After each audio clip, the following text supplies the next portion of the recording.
साथ ध्यान से सुनिएगा। सेल पे हमने आपको बताया था कि कोशिका की जो खोज थी, कोशिका की खोज किसने की थी? रॉबर्ट हुक ने की थी सन 1665 में, और इसीलिए उन्हें क्या कहते हैं? कोशिका विज्ञान का जनक। और कोशिका का अध्ययन क्या कहलाता है? साइटोलॉजी। और इनकी एक प्रसिद्ध पुस्तक है रॉबर्ट हुक की, माइकोग्राफिया।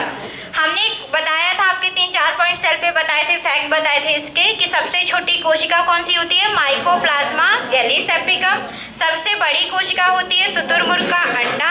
सबसे लंबी कोशिका होती है तंत्रिका तंत्र की कोशिका। फिर अगर मानव शरीर की सबसे छोटी बात करें तो कौन सी होती है? स्पर्म, या जिसको शुक्राणु कहते हैं। और मानव शरीर की सबसे बड़ी कोशिका होती है अंडाणु या ओवम।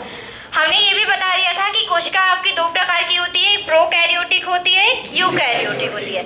ऐसी कोशिका जिसमें आपके केंद्रक के साथ साथ कोशिकांगों का अभाव होता है, मतलब बहुत कम मात्रा में, बहुत कम पॉसिबिलिटी होती है कि पाई जाए केंद्रक और कोशिका। मैंने कल संरचना बताई थी कि कोशिका के अंदर बहुत सारे कोशिकांग पाए जाते हैं, एक केंद्रक पाया जाता है, केंद्रक के अंदर भी एक संरचना पाई जाती है जिसको केंद्रिका कहते हैं। ऐसे धागे नुमा संरचना पाई जाती है, क्रोमैटिन धागे होते हैं। इसके आगे पीछे ऐसी जाल नुमा संरचना होती है, केंद्र के चारों ओर ऐसी जाल नुमा संरचना होती है। ये आपकी हो गई। इसके ऊपर आपकी, समझिएगा ध्यान से, इसके बाहर आपकी जो 2 हम लाइन बना रहे हैं उसको आपको डिफरेंट बताने के लिए बना रहे हैं। बाहर की ये जो आपकी परत होती है इसको हम कोशिका भित्ति कहते हैं, सेल वॉल, आपने सुन के रखा होगा इसको। फिर इसके नीचे जो परत है इसको हम, एक झिल्ली होती है बहुत पतली सी। जैसे एग्जाम्पल के लिए अगर हम आपको बताएं, आप जब प्याज काटते होगे तो पहले तो छिलका निकाल देते हो, इसके बाद भी पतली परत आपको कभी कभी मिलती होगी, मिलती है, किसी को मिली है कि नहीं? वही जो है वो आपकी कोशिका झिल्ली की तरह ही एक झिल्ली होती है जिसको हम कोशिका झिल्ली कहते हैं। सेल मेम्ब्रेन भी बोल सकते हैं इसको। फिर इसके बाद बात की जाए तो इसके अंदर कई संरचनाएं होती हैं। अब ये संरचना मैं एग्जैक्टली संरचना नहीं बना रही हूँ क्योंकि आपको पेपर में ये चित्र नहीं बनाना है, बस एग्जाम्पल के लिए आपको बताने के लिए हम संरचना बना रहे हैं, उसको ध्यान से समझिएगा। और बहुत सारा अंदर द्रव भरा होता है, पानी भी बोल सकते हैं, पानी के साथ साथ और भी सारी चीज़ें होती हैं, ठीक है, कार्बोहाइड्रेट, प्रोटीन वगैरह सब कुछ होता है। तो ये जो आपका द्रव है इसको हम कोशिका द्रव्य भी बोलते हैं। कोशिका के अंदर भरा हुआ द्रव्य कोशिका द्रव्य कहलाता है, या साइटोप्लाज्म बोलते हैं इंग्लिश में। फिर इसके बाद बात करें तो ये जो जालनुमा संरचना है केंद्रक के चारों ओर, वो आपकी होती है अंतःप्रद्रव्य जालिका, एंडोप्लाज्मिक रेटिकुलम, ठीक है। अंतः, ये इसलिए बताना जरूरी है क्योंकि इनसे क्वेश्चन आते हैं पेपर में, ठीक। तो इसको अभी नाम केवल सुनिए, इसके बाद इसको हम डिटेल करते हैं। तो अंतःप्रद्रव्य जालिका जो केंद्र के चारों ओर जालिकानुमा संरचना होती है उसको अंतःप्रद्रव्य जालिका या एंडोप्लाज्मिक रेटिकुलम कहते हैं। लाइक दैट इसको समझ लीजिए, ये लाइसोसोम है। सेम चित्र नहीं बना है, बस ऐसे एग्जाम्पल के लिए, नाम बताने के लिए है। लाइसोसोम है, ये समझ लीजिए राइबोसोम है, क्योंकि प्रोटीन के कण लगे होते हैं इसलिए इसके आगे पीछे इस तरह के कण लगाए हैं, ठीक है। राइबोसोम है। ये क्या है? माइटोकॉन्ड्रिया। ये जो संरचना दिख रही है इसके डीएनए की संरचना है। माइटोकॉन्ड्रिया में स्पेशल इनका डीएनए पाया जाता है, ठीक है। तो याद रखेंगे ये माइटोकॉन्ड्रिया। माइटोकॉन्ड्रिया को हिंदी में क्या कहते हैं? अरे ये तो हिंदी में थोड़ी ना, ये तो उपनाम हो गया उसका ना। हिंदी में क्या कहते हैं माइटोकॉन्ड्रिया को? सूत्रकणिका कहते हैं, ठीक है। क्या कहते हैं हिंदी में माइटोकॉन्ड्रिया को? सूत्रकणिका कहते हैं। फिर और क्या बचा है आपका? समझ लीजिए यहाँ पे गोल्जी बॉडी हो गई, या गोल्जी कार भी बोल सकते हैं इसको। फिर आपके यहाँ पे छोटे छोटे प्लास्टिड पाए जाते हैं, प्लास्टिक नहीं प्लास्टिड, जिसको आप प्लवक कह सकते हैं। आपके कहीं पे एक संरचना हो, केंद्र के पास होती है ये संरचना, जिसको सेंट्रोसोम कहते हैं। तारक काय हिंदी में बोला जाता है इसको। चलिए, अब ये तो हो गई कुछ संरचना, ठीक है। अब हम कुछ बता रहे थे। प्रोकैरियोटिक ऐसी कोशिका जिसमें केंद्रक के साथ साथ इन कोशिकांगों का अभाव होता है, वो कैसी कोशिका होंगी? प्रोकैरियोटिक। और साथ साथ डीएनए बनने के लिए कल हमने आपके गुणसूत्र बनने के लिए 2 चीजें स्पेशली बताई थी। क्या क्या चाहिए? DNA plus histone protein. ये हिस्टोन प्रोटीन होना जरूरी है और ये जो हिस्टोन प्रोटीन है वो प्रोकैरियोटिक कोशिकाओं में नहीं पाया जाता है। ठीक है, तो अंतर क्या है, यूकैरियोटिक में सब कुछ उपस्थित होगा, प्रोकैरियोटिक में ये चीजें उपस्थित नहीं होंगी। तो ऐसी कोशिका जिसमें केंद्रक कोशिकांग साथ ही साथ हिस्टोन प्रोटीन अनुपस्थित होता है वो होती है प्रोकैरियोटिक कोशिकाएं। ये जीवाणु, विषाणु और नीलहरित शैवाल में पाई जाती हैं। ठीक, निम्न प्रकार के जीवों में। और अगर जो आपका केंद्रक कोशिकांग, हिस्टोन प्रोटीन, ये सब कुछ जिसमें उपस्थित हो जिस कोशिका में, उसे हम यूकैरियोटिक कोशिका कहते हैं। और सभी विकसित जीवों में कैसी कोशिका पाई जाती है, यूकैरियोटिक। ठीक है, अब आते हैं कोशिका की संरचना में। तो कोशिका की संरचना में आपके कुछ प्रमुख अंग है जो आपको पेपर में पूछे जाते हैं, पूछ लेता है। जैसे लाइक दैट हम ये पूछ रहे हैं कि कोशिका का रसोई घर किसको कहते हैं। यहाँ पे अभी लिखा नहीं उस चीज को, बताओ कोशिका का रसोई घर किसको कहते हैं। किसको कहते हैं, लाइसोसोम को, राइबोसोम को, उसको तो कोशिका की प्रोटीन फैक्ट्री कहते हैं। हरित लवक को कोशिका का रसोई घर कहते हैं। ये जो लवक है ये भी आपके 3 प्रकार के होते हैं, जिसमें से एक होता है हरित लवक जिसको कहते हैं कोशिका का रसोई घर। तो ऐसे ही कुछ उपनाम से संबंधित, कुछ इनकी खोज किसने की, नामकरण किसने किया, ऐसे कुछ क्वेश्चंस आपके पेपर में आते हैं। तो चलिए स्टार्ट करते हैं। सबसे पहले बताते हैं आपको कि कोशिका की जो सबसे बाहरी भित्ति होती है, वॉल होती है, जिसको हम कोशिका भित्ति कहते हैं, ये आपकी स्पेशली बनी होती है। ध्यान से केवल सुनना है, अभी कोई लिखेंगे नहीं, ठीक है, लिखाऊंगी मैं इसको। कोशिका भित्ति जो बनी होती है पॉलीसैकेराइड सेल्यूलोज की बनी होती है। Polysaccharide cellulose. कौन बताएंगे कि सेल्यूलोज है क्या। कार्बोहाइड्रेट है, जो पढ़ चुके हैं उनकी आवाज आई है। ये जो पॉलीसैकेराइड सेल्यूलोज है ये एक प्रकार का कार्बोहाइड्रेट है। मतलब हम कह सकते हैं कि जो आपकी सेल वॉल होती है वो किससे बनी होती है, कार्बोहाइड्रेट। और किस कार्बोहाइड्रेट से बनी है, पॉलीसैकेराइड सेल्यूलोज। अब एक खास बात, जो कोशिका भित्ति होती है वह केवल पादप कोशिकाओं में पाई जाती है।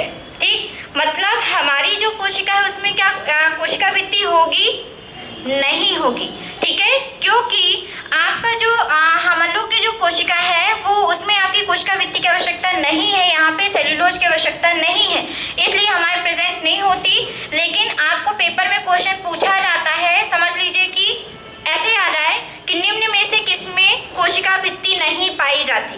तो 2 ऑप्शन, ऐसे कुछ ऑप्शन आ जाए कि समझ लीजिए क्वेश्चन लिखा है कि निम्न में से किसमें कोशिका भित्ति नहीं पाई जाती। तो पहला ऑप्शन पादप, दूसरा जंतु, तीसरा ऑप्शन आ जाए आपका जीवाणु, ठीक है, सॉरी कवक, चौथा आ जाए उपरोक्त सभी। चल आंसर बताइए, निम्न में से किसमें आपकी कोशिका भित्ति नहीं पाई जाती है।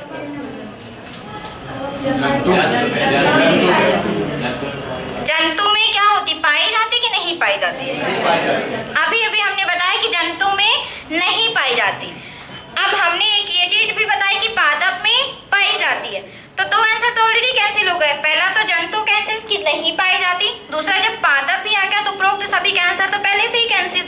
अब दोनों में कंफ्यूज होने वाला है कि मैडम ने बताया पादप में, कवक का तो मैडम ने बताया नहीं। लेकिन आपको याद रखना है कि पादप और कवक दोनों में कोशिका भित्ति पाई जाती है। ये कवक क्या होते हैं, कोई किसी को पता है। कवक सबने देखा है, सबके घर में होता है। फफूंद जिसको बोलते हो ना, वही कवक है ना। आम के अचार में, किसी भी अचार में लग जाता है। ब्रेड में भी आपने लाल रंग का या काले रंग का ब्रेड बहुत दिन से रख दो तो ब्रेड काले कलर में उसमें थोड़े थोड़े से रेसे हो जाते हैं, वो आपकी फफूंद है, उसी को हम कवक कहते हैं। तो ये आपका जो पादप कोशिका भित्ति है, याद रखिएगा पादप में पाई जाती है। लेकिन पादप में किसकी बनी होगी, पॉलीसैकेराइड सेल्यूलोज की। लेकिन कवक में पाई जाती है, लेकिन वो किसकी बनी होगी, काइटिन की। दोनों में डिफरेंस है। जंतु कोशिका में नहीं पाई जाती, पादप में पाई जाती है। लेकिन पादप में सेल्यूलोज की, कवक में काइटिन की पाई जाती। बस इतना ही याद करना है। 3 फैक्ट। पहला फैक्ट कि किस में पाया जाता है, किस में नहीं। तो पादप और कवक में पाया जाता है, जंतु कोशिका में नहीं पाया जाता। दूसरा फैक्ट, पादप में किसकी होती है, पॉलीसैकेराइड सेल्यूलोज सेलुलोज की, और कवक में किसकी होती है? काइटिन की। और ये जो कोशिका भित्ति है वो एक प्रकार की निर्जीव है, ठीक है। कैसी है ये? निर्जीव है।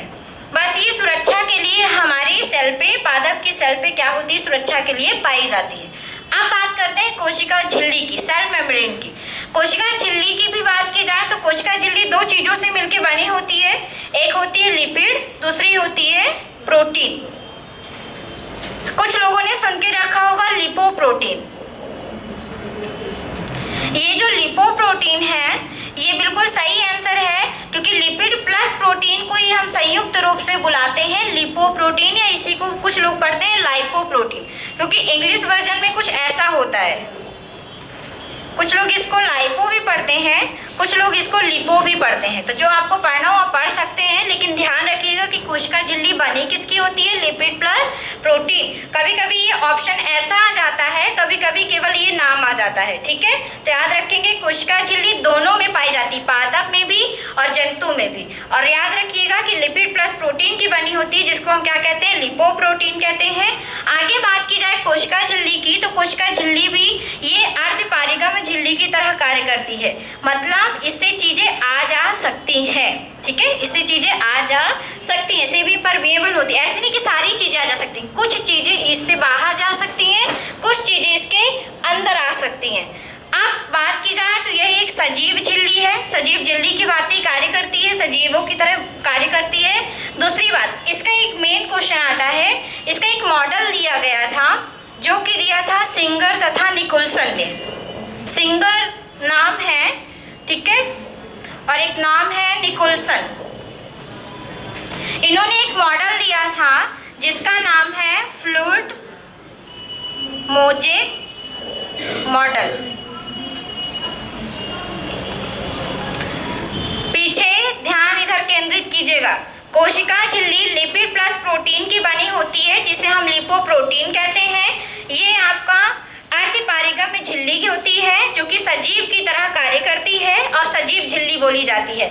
इसका एक मॉडल मिला था फ्लूइड मोज़ेक मॉडल, जो कि किन्होंने दिया था? सिंगर तथा निकोलसन ने दिया था। ये आपका मॉडल इसलिए दिया गया था कोशिका झिल्ली की संरचना को समझाने हेतु। इसकी संरचना हम आपको नहीं समझाएंगे, क्योंकि आपके पेपर में इसके अंदर की चीजें लिखने के लिए नहीं आएंगी, ठीक है। आपको ऊपर ऊपर की चीजें समझनी है कि किसने क्या दिया था। तो याद रखेंगे कोशिका झिल्ली लिपिड प्लस प्रोटीन की बनी होती है, या कह सकते हैं लिपोप्रोटीन की होती है। ये आपकी अर्धपारिगम में एक सजीव झिल्ली है। इसका एक मॉडल है फ्लूइड मोज़ेक मॉडल, जो कि इसकी संरचना को समझाने के लिए किसने दिया था? सिंगर तथा निकोलसन ने दिया था। अब आते हैं कोशिका द्रव्य पे। कोशिका द्रव्य की बात की जाए तो कोशिका द्रव्य पेपर में पूछा जाता है आपसे क्वेश्चन कि कोशिका द्रव्य की खोज किसने की थी। तो खोज आपकी किसने की थी?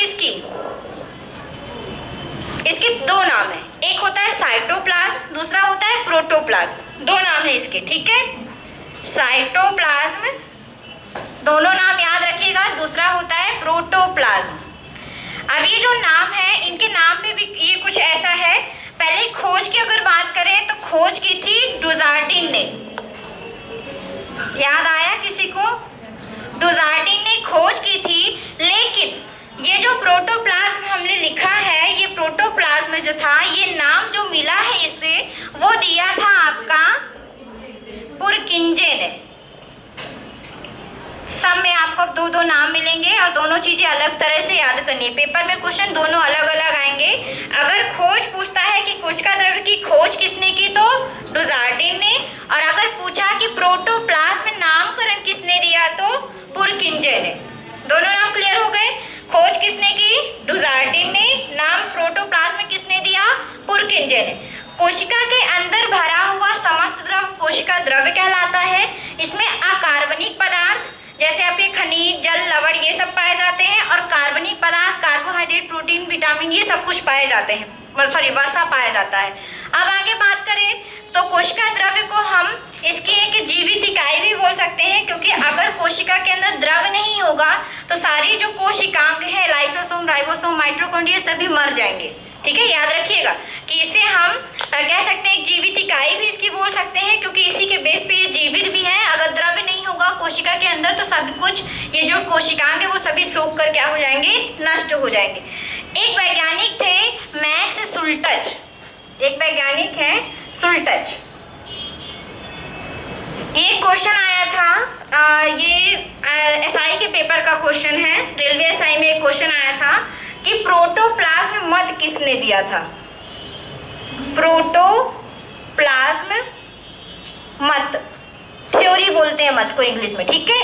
तो प्रोटोप्लाज्म थ्योरी किसने दी थी, तो एक चीज याद कर लीजिएगा, किसने दी थी, सुल्टज। थ्योरी केवल एक लाइन की है कि कोशिका एक पिंड है जिसके अंदर एक केंद्रक उपस्थित होता है, बस ये एक लाइन को कहा गया है प्रोटोप्लाज्म मत। कोशिका एक आपकी क्या है, पिंड है जिसके अंदर क्या उपस्थित है, केंद्रक उपस्थित है, और इसी मत को हम प्रोटोप्लाज्म मत कहते हैं या थ्योरी कहते हैं। और ये किसने दिया था, मैक्स सुल्टज ने दिया था। तो तीन चीजें याद करनी है, कोशिका द्रव्य में खोज की थी डुजार्टिन ने, प्रोटोप्लाज्म नाम दिया था पुरकिंजे ने, और प्रोटोप्लाज्म मत दिया था आपके सुल्टज ने। क्लियर हो गया सबको। और इसमें कुछ नहीं याद करना है, ठीक है ना, जो आपको मेन फैक्ट याद करना है वो मैं आपको बताते जा रही हूँ। अब अगर बात करें अंतःप्रद्रवी जालिका की, एंडोप्लाज्मिक रेटिकुलम की, तो अंतःप्रद्रवी जालिका एक प्रकार के केंद्र की फैली हुई चारों ओर जालिका होती है जिसमें राइबोसोम उपस्थित होते हैं, और ये प्रोटीन बनाने के हेतु आवश्यक होती है, इसमें और कुछ नहीं है, ठीक। अब आते हैं लाइसोसोम पे, मेन यहाँ से पहुँचते हैं। लाइसोसोम की खोज की डी डुबे, डुबे है, दुबे नहीं, ठीक है, डी डुबे ने की थी खोज। और लाइसोसोम की बात की जाए तो लाइसोसोम में 24 प्रकार के 24 टाइप के एंजाइम उपस्थित होते हैं जो कि आपके पाचन का कार्य करते हैं, डाइजेस्ट करने का काम करते हैं। किसको डाइजेस्ट करेंगे, यहाँ पे तो खाना बन नहीं रहा ना, जो सेल यहाँ के अंदर जो डेड हो जाती है, मर जाती है, और बाहर से कुछ कोशिकाएं अंदर आ जाते हैं जो कि इसको हानि पहुंचा सकते हैं, उसको पाचन करने का काम कौन करेंगे, लाइसोसोम। मतलब लाइसोसोम की आपको याद रखना है कि लाइसोसोम का काम है भक्षण करना या पाचन करना। पेपर में ये पूछ ले कि कोशिका के अंदर पाचन का कार्य कौन करता है, डाइजेस्ट करने का काम कौन करता है, तो कौन करेगा, लाइसोसोम। किसको पाचित करता है, मरे हुए आपके जितने भी कोशिकांग हैं या बाहर से आए हुए कुछ कोशिकांगों को पाचित करता है। इसकी खोज किसने की, डी डुबे ने की। अब एक खास बात, इसको कोशिका की आत्महत्या थैली कहते हैं। क्यों, गर्ल शांत रहिएगा, बॉयज से हम पूछेंगे। अभी इधर बहुत साइलेंट है तो थोड़ा वायलेंट कर दें इनको। चलो भाई, बायो वाले कौन है, पहले तो बायो वाले से पूछ लेते हैं। हाँ, कल मुझे बताया था जिन्होंने, उनका चेहरा तो मुझे याद है, अभी नए वाले भी बता दो कौन है बायो वाले। और मैडम मारेंगे नहीं, डंडा वंडा भी नहीं रखा हमने। चलो बताओ, इधर बताइए मनोज, हमको तो सबसे पहले मनोज का नाम ही याद आता है। बताओ मनोज, ये बताना है कि लाइसोसोम को कोशिका की आत्महत्या थैली क्यों कहते हैं। तलवार उलवार नहीं है इसके पास, बताओ भाई क्यों बोलते होंगे, मैं बता देती हूँ आपको, समझिएगा। गर्ल्स को मालूम है लाइसोसोम को कभी कभी क्या होता है, लाइसोसोम का काम है पाचन करना। अब कभी कभी किसी कारणवश जब कोशिका को धक्का लग जाता है तो कोशिका फट जाती है। अब कोशिका फट गई तो उसकी कोशिकांगों पे भी झटका लगा होगा। तो अगर अचानक से कभी भी लाइसोसोम फट गई और उसके जो एंजाइम है वो कोशिका के अंदर आ गए, देखिए पहले तो लाइसोसोम के अंदर एंजाइम थे लेकिन अब क्या हुए, पूरे उसमें फैल गए। तो पाचन करने का काम है, और आपका जब ये एंजाइम बाहर निकल के आएंगी तो पूरे कोशिकाओं को ये क्या कर लेती है, भक्षण कर लेती है, मतलब अपनी कोशिका को स्वयं नष्ट कर लेती है। इसलिए इसे कोशिका की आत्महत्या थैली, आत्महत्या का मतलब है ना अपनी हत्या, तो उसने अपनी हत्या कर ली क्योंकि कोशिका क्या हो गई, नष्ट हो गई, सारी कोशिकाएं खत्म हो गई, सब कुछ खत्म हो गया। इसलिए इसे हम क्या कहते हैं, कोशिका की आत्महत्या थैली कहते हैं। तो पेपर में क्वेश्चन ये नहीं आएगा कि बताइए क्यों कहते हैं, ऐसा नहीं आएगा, लेकिन मैं आपको समझाने के लिए बता रही हूँ कि क्यों कहते हैं, ठीक है। तो याद रखेंगे लाइसोसोम को क्या कहा जाता है, कोशिका की आत्महत्या थैली। तो तीन चीजें इसमें भी याद करनी है। लाइसोसोम की खोज किसने की, डी डुबे में, और काम क्या है इसका, पाचन और भक्षण करना। कितने प्रकार के एंजाइम होते हैं, 24 प्रकार के, और इसे क्या कहते हैं, कोशिका की आत्महत्या थैली कहते हैं। क्लियर सबको। चलिए आगे आते हैं राइबोसोम पे।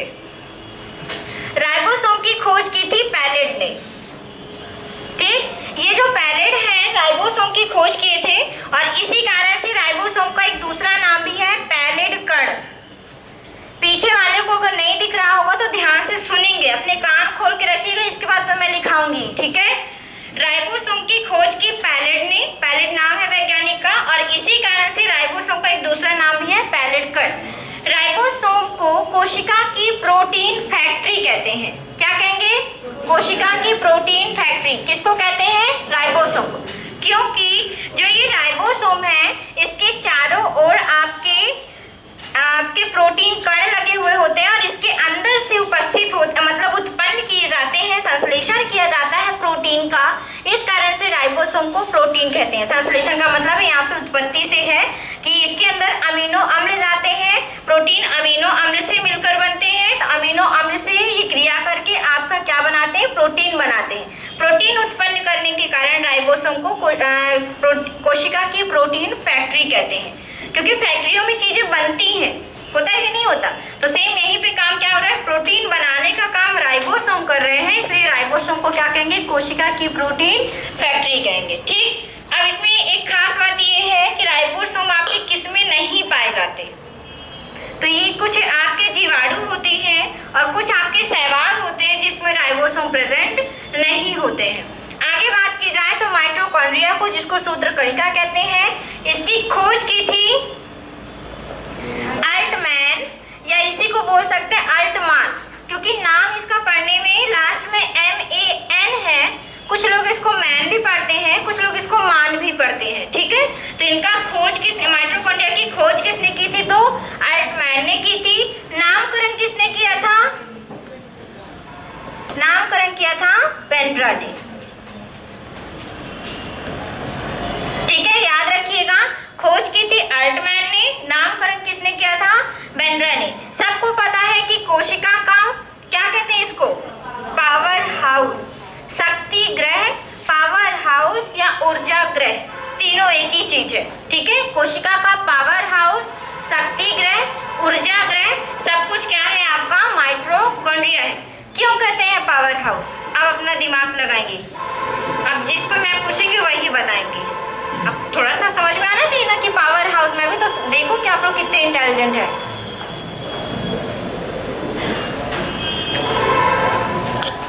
चलो इधर से बीच में आप चौथी चेयर पर, हाँ बीच में, जिन्हें चश्मा लगाया है। नहीं पता? सोच के बताओ क्यों कहते होंगे पावर हाउस, सोच के बताओ। सोचना है यहाँ पे किसी को नहीं पता क्यों कहते हैं। आपके पीछे क्या आप बताइए? हाँ आप ही, क्यों कहते हैं पावर हाउस? बिल्कुल राइट, बैठ जाइए। कार्बनिक, जो आपके यहाँ पे कार्बनिक पदार्थ होते हैं, कह सकते हैं जो आपका कार्बोहाइड्रेट है, प्रोटीन है, इन सभी चीजों का ऑक्सीडेशन होता है। ऑक्सीडेशन की प्रक्रिया के दौरान ऊर्जा उत्पन्न होती है, और ऊर्जा उत्पन्न कहाँ से हो रही है? माइटोकॉन्ड्रिया से हो रही है, इसलिए इसे कोशिका का पावर हाउस कहते हैं, ठीक है। शक्ति ग्रह या पावर हाउस भी इसको कहते हैं। माइटोकॉन्ड्रिया आपके जीवाणुओं में नहीं पाए जाते, शैवालों में भी नहीं पाए जाते हैं। आगे बात करें गोल्जी बॉडी की, गोल्जी काय की, तो गोल्जी काय की अगर हम बात करें तो गोल्जी बॉडी की खोज किसने की थी? कैमिलो गोल्जी, ये वैज्ञानिक का नाम है, इन्हीं के नाम पे इसका नाम दिया गया था। तो गोल्जी बॉडी की खोज किसने की? कैमिलो गोल्जी ने। गोल्जी बॉडी दोनों कोशिकाओं में होती है, पादप में भी होती है, जंतु में भी होती है। इसको मैंने अलग से क्यों बताया? क्योंकि पादप में जो गोल्जी बॉडी का नाम है उसका नाम है डिक्टियोसोम। गोल्जी बॉडी को पादप कोशिका में कहते हैं डिक्टियोसोम और जंतु कोशिका में कहते हैं लाइपोकॉन्ड्रिया। माइटोकॉन्ड्रिया नहीं याद कर लीजिएगा, लाइपोकॉन्ड्रिया, लाइपो है, ठीक। तो गोल्जी बॉडी को पादप में क्या बुलाएंगे? डिक्टियोसोम, और जंतु कोशिका में क्या बनाएंगे? लाइपोकॉन्ड्रिया। खोज किसने की? Camillo Golgi. क्या कहते हैं गोल्जी बॉडी को कोशिका का? Traffic police. और कोई? इसको हम कोशिका का यातायात प्रबंधक, बिल्कुल सही है, ट्रैफिक पुलिस की तरह ही काम करते हैं। कोशिका का यातायात प्रबंधक। क्यों मजे ले रहे हो?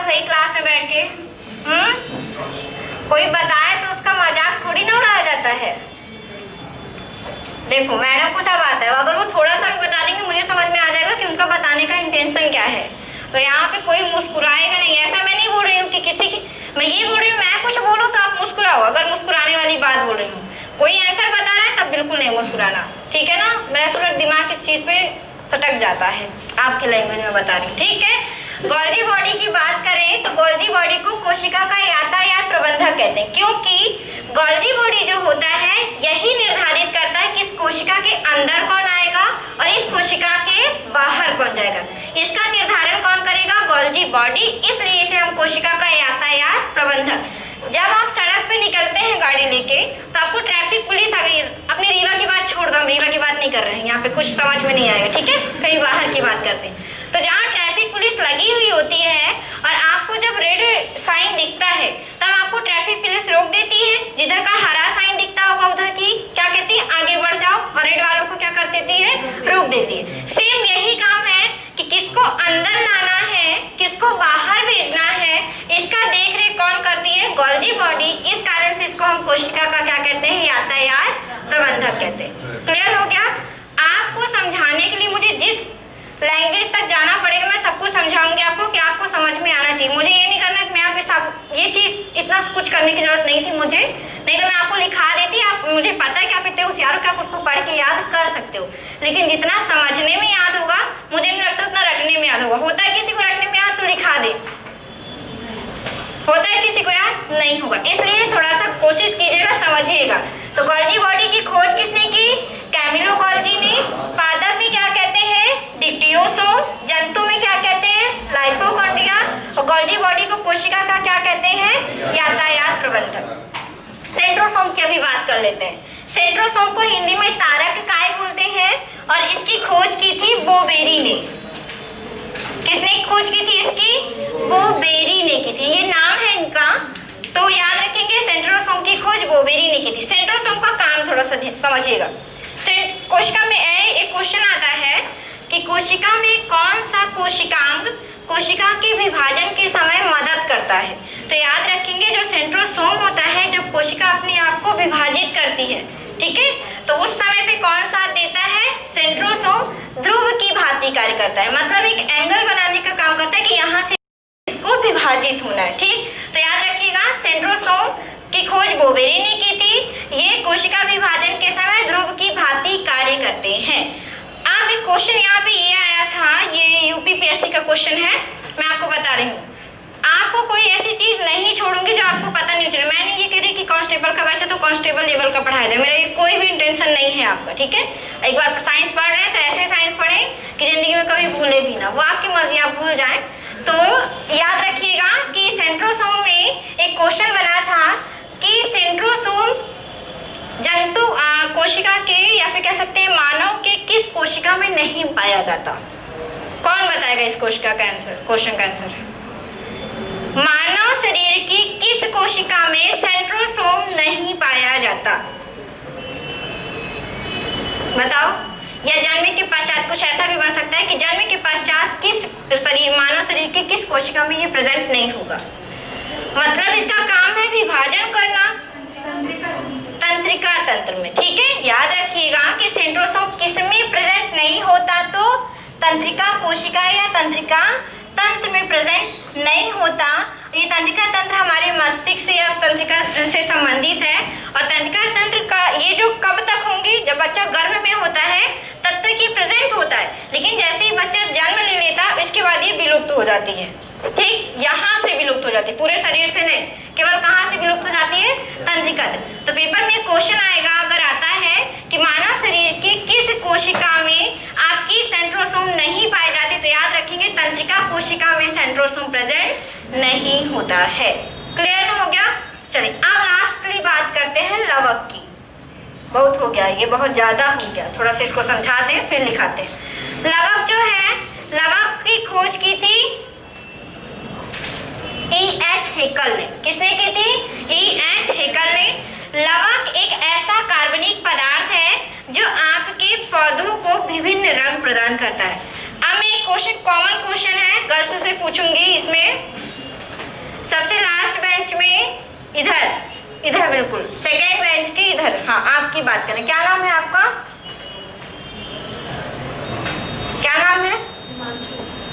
हिमांशु, ये बताइए हिमांशु कि ये जो लवक है ये जंतु कोशिका में होगी कि नहीं होगी? क्योंकि इसका अभी ध्यान से सुनिएगा, लवक का काम है विभिन्न रंग प्रदान करना। अब आपको बताना है कि जंतु कोशिका में होगी कि नहीं होगी। हाँ या ना में जवाब दीजिए। होगी, बैठ जाइए। अब एक बार वॉइस से पूछ लेते हैं इधर। चलिए आप बताइए, पीली स्वेटर। हाँ चलिए नाम बताइए पहले, तेज से नाम बताना। सो रहे थे क्या? ब्रिजेश, ये बताइए कि लवक जंतु कोशिका में प्रेजेंट होगा कि नहीं होगा? नहीं पता है वाला ये हिला रहे हो कि नहीं होगी ये वाला हिला? नहीं मालूम, आंसर क्यों बता रहे हो? ये मास्क हटा दो तो मैं भी चेहरा देख लूं थोड़ा अच्छे से। अरे हम तो अभी बता रहे हैं ना, हम तो समझा रहे हैं ना। चलो बैठ जाओ। होगी कि नहीं होगी सबको ही बताओ। नहीं। चलो नहीं होगी, क्यों नहीं होगी मैं ये बता देती हूँ। लवक का काम है विभिन्न रंग प्रदान करना। अगर ये जंतु कोशिका में गलती से प्रेजेंट हो जाती तो हम लोग हरे पीले लाल गुलाबी हरे नीले सब कुछ दिखाई देते, लेकिन हम लोग ऐसे दिखाई नहीं देते। ऐसा दिखाई कौन देता है? केवल पौधे। पौधों में कई तरह के फूल होते हैं, है ना? पौधों में कई तरह की पत्तियां भी होती हैं। तो याद रखिएगा कि लवक किसमें प्रेजेंट नहीं होते? जंतु कोशिका में प्रेजेंट नहीं होते। हम लोग काले गोरे क्यों है ये भी बता देते हैं। हमको पता था ये क्वेश्चन जरूर आएगा माइंड में। काले गोरे इसलिए हैं क्योंकि हमारी बॉडी में एक वर्णक पाया जाता है, पिगमेंट पाया जाता है जिसका नाम है मेलानिन। ये मेलानिन के कारण हम काले गोरे भूरे दिखाई देते हैं। भूरे भी कुछ लोग दिखाई देते हैं, ठीक है? मैं आइस की बात नहीं कर रही हूँ, मैं चेहरे की बात कर रही हूँ। तो याद रखिएगा कि लवक हम पे प्रेजेंट नहीं होता, हम में क्या प्रेजेंट होता है? मेलानिन। क्लियर हो गया सबको? लवक में अब ज्यादा नहीं बताएंगे। चलिए अब लिखा, वो गिरगिट वाली बात बाद में करेंगे। चलो जब लवक अच्छे से लिखा है, लिखिए सेल डाल लीजिए। सेल की संरचना, कोशिका की संरचना। ये नहीं बनाना है किसी को, चित्र नहीं बनाने दूंगी मैं। मिटा दूं क्या? नहीं, कुछ लोग मैंने देखा है, कुछ लोग बना भी लेते हैं चुप्पे चुप्पे, तो मत बनाइए। चलिए लिखिए, पहला लिखिए कोशिका भित्ति, सेल वॉल। लिखिए, यह केवल पादप कोशिकाओं में पाई जाती है। सेल वॉल पे लिखिए, थोड़ा हाथ चलाइएगा जल्दी जल्दी। यह केवल पादप कोशिकाओं में पाई जाती है। यह केवल पादप कोशिकाओं में पाई जाती है जो कि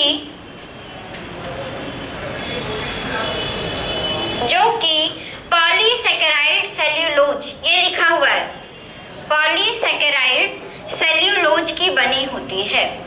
पॉलीसैकेराइड सेल्यूलोज की बनी होती है। पॉलीसैकेराइड सेल्यूलोज की बनी होती है। पॉलीसैकेराइड सेल्यूलोज की बनी होती है। यह एक निर्जीव झिल्ली है या भित्ति भी है, ऐसा लिख सकते हैं। यह एक निर्जीव झिल्ली है। यह एक निर्जीव झिल्ली है। निर्जीव झिल्ली है। कोशिका भित्ति लिख लो, मैं बोलने के लिए बता रही हूँ कि एक प्रकार की झिल्ली भी बोल सकते हैं इसको, भित्ति है वो, लेकिन वॉल ही लिखना, ठीक है? आगे लिखिए, जंतु कोशिकाओं में इनका अभाव होता है। जंतु कोशिकाओं में इनका अभाव होता है, या फिर कह सकते हैं जंतु कोशिकाओं में नहीं पाई जाती हैं। जंतु कोशिकाओं में इनका अभाव होता है। लिख लिया? एक स्टार पॉइंट बनाइए। कवक में कोशिका भित्ति काइटिन की बनी होती है। स्टार पॉइंट बना के लिखना है उसमें। कवक में कोशिका भित्ति काइटिन की बनी होती है। वो साइड पे लिखा है बिल्कुल, काइटिन की बनी होती है। भित्ति सेल वॉल काइटिन की बनी होती है। काइटिन की बनी होती है। काइटिन क्या है? ये तो पता है कि सेल्यूलोज क्या है। सेल्यूलोज क्या है? कार्बोहाइड्रेट। काइटिन क्या है? ये भी कार्बोहाइड्रेट है। और कैसा कार्बोहाइड्रेट है? पॉलीसेकेराइड ही है, ठीक है, लेकिन हेट्रोपॉलीसेकेराइड। वो कार्बोहाइड्रेट जब पढ़ाएंगे तब बताएंगे कि क्या होता है हेट्रो। चलिए अब आगे लिखिए, दूसरा पॉइंट डालिए। कोशिका झिल्ली, कोशिका झिल्ली सेल मेम्ब्रेन। कोशिका झिल्ली कोशिका के चारों तरफ लिखिए, कोशिका झिल्ली पे लिखिए, कोशिका के चारों तरफ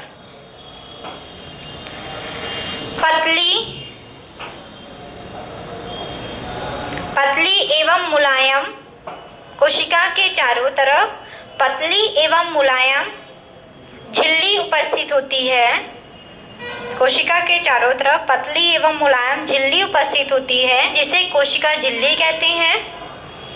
कोशिका के चारों तरफ पतली एवं मुलायम झिल्ली उपस्थित होती है, जिसे कोशिका झिल्ली कहते हैं। जिसे कोशिका झिल्ली कहते हैं। यह पारिगम या फिर लिख सकते हैं अर्धपारिगम। कहाँ पे लिखें? इधर लिख रहे हैं, ऊपर दिखेगा, उधर अंतर क्या होगा पारिगम? देखिए बताते हैं। अर्धपारिगम का मतलब होता है कुछ चीजें बाहर कुछ चीजें अंदर। पारिगम का मतलब होता है सारी चीजें अंदर सारी चीजें बाहर आ जा सकती हैं, ऐसा नहीं है। पारिगम का मतलब है सारी, मतलब जिसकी मर्जी पड़े वो बाहर, जिसकी मर्जी पड़े वो अंदर, सब कुछ अंदर बाहर। लेकिन अर्धपारिगम का मतलब होता है कुछ चीजें अंदर कुछ चीजें बाहर, आवश्यकता के अनुसार। और ये आवश्यकता कौन निर्धारित करती है कोशिका में? Golgi body. क्लियर हो गया? तो क्या लिखा है? अर्धपारिगम झिल्ली है, अर्धपारिगम झिल्ली है, अर्धपारिगम झिल्ली है। लिख लिया? सबने लिख लिया इतना? एक स्टार पॉइंट बनाइए। लिखिए, स्टार पॉइंट का मतलब वो स्टार नहीं है, स्टार का मतलब इंपॉर्टेंट है यहाँ पे से, ठीक है। चलिए लिखिए, कोशिका झिल्ली की संरचना को समझाने हेतु कोशिका झिल्ली की संरचना, कोशिका झिल्ली की संरचना को समझाने हेतु, कोशिका झिल्ली की संरचना को समझाने हेतु सिंगर तथा निकोल्सन, मैं एक बार नाम मिटा के फिर लिख रही हूँ अच्छे से। सिंगर, रुक जाओ 2 मिनट। सिंगल नहीं, सिंगर, सिंगर तथा निकोल्सन,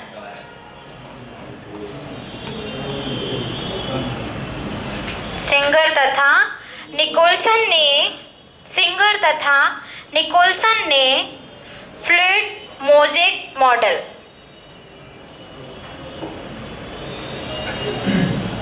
सामने लिखा हुआ है, देख लीजिए। सिंगर तथा निकोल्सन ने फ्लूइड मोज़ेक मॉडल प्रदान किया था।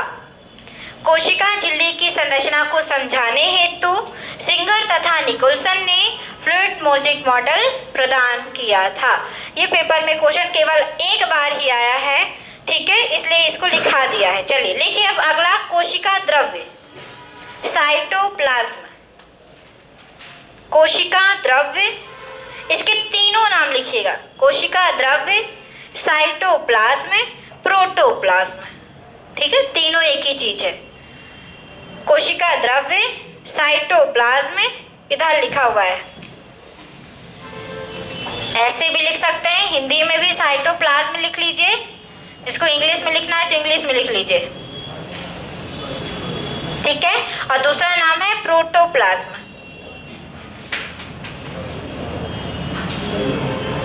प्रोटोप्लाज्म,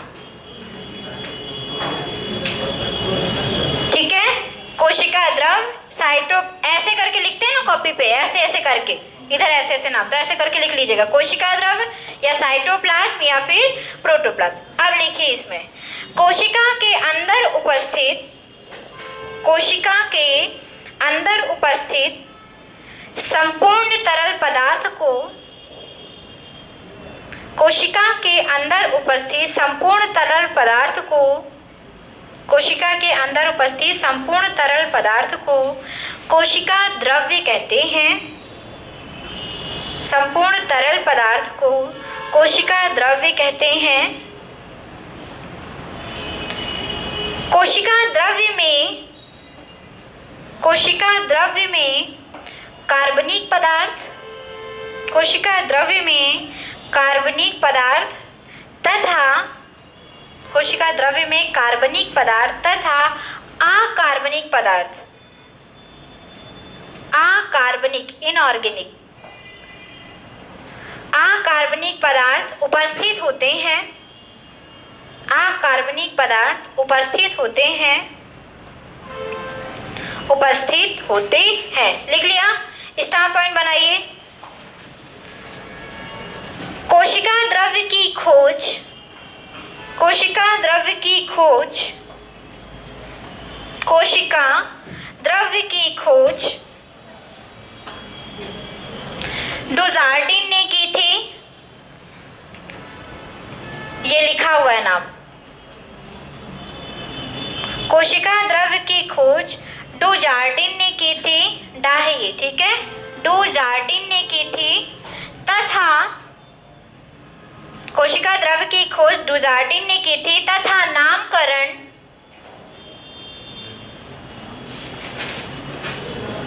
पुरकिंजे ने किया था, तथा नामकरण पुरकिंजे ने किया था, पुरकिंजे ने किया था। क्लियर हो गया? अब एक क्वेश्चन आपको बताते हैं, ठीक है। ये आपके रेलवे एसआई का ही क्वेश्चन था जो कि मेरे फ्रेंड के पेपर में आया था। ये क्वेश्चन मैंने मतलब सोचा नहीं था कि ये पेपर में आता है। ये पूछा था कि निम्न में से प्रोटोप्लाज्म किसे कहेंगे। मैं ऑप्शन दे रही हूँ आपको, ठीक है, आप सोच के बताइएगा,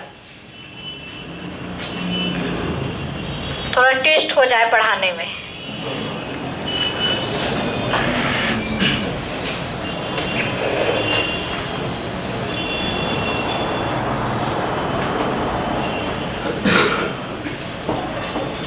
थोड़ा सा शांत रह के अपने माइंड को थोड़ा सेट कीजिएगा इस क्वेश्चन में। निम्न में से किसे प्रोटोप्लाज्म कहते हैं, ध्यान से सुनिएगा।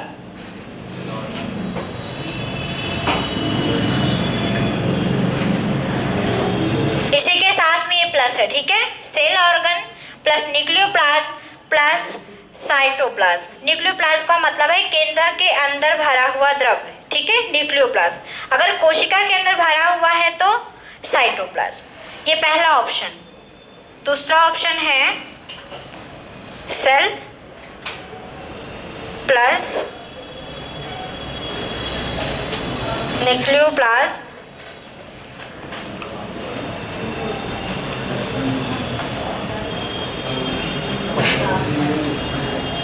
एक लास्ट ऑप्शन आपको दे रहे हैं, न्यूक्लियोलस प्लस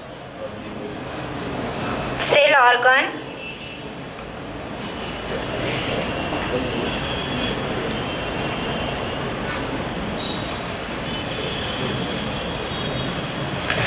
निम्न में से कौन सा आंसर सही है, कौन बताएगा। प्रोटोप्लाज्म इसमें किसको कहेंगे?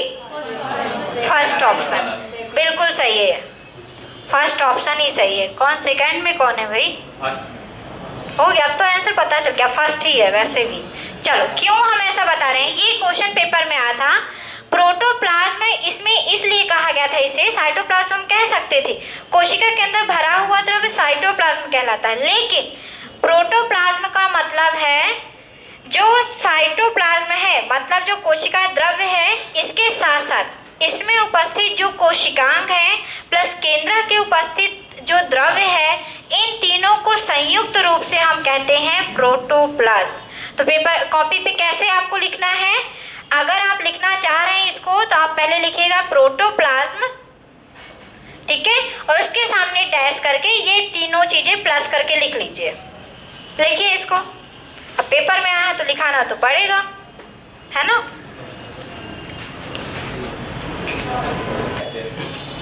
प्रोटोप्लाज्म में लिखा, फिर डैश करके तीनों चीजें प्लस करके लिख लो। प्लस करने के बाद योग मत निकालना, योग इधर ही है, ठीक है। चलो अब आज के लिए इतना छोड़ दें, इनफ है कि और लिखा दें? जैसी मर्जी हो, मेरे अंदर एनर्जी है, कल लिखा दें। चलो ठीक, चलिए हो गया, ठीक है, कल लिख देंगे। थोड़ा सा सुन लो पहले, सुन लो, रुक जाओ, धैर्य रखो। आज मैंने पूरा समझाया है तो कल मैं पूरा पूछूंगी भी, लिखाया जरूर नहीं है, ठीक है।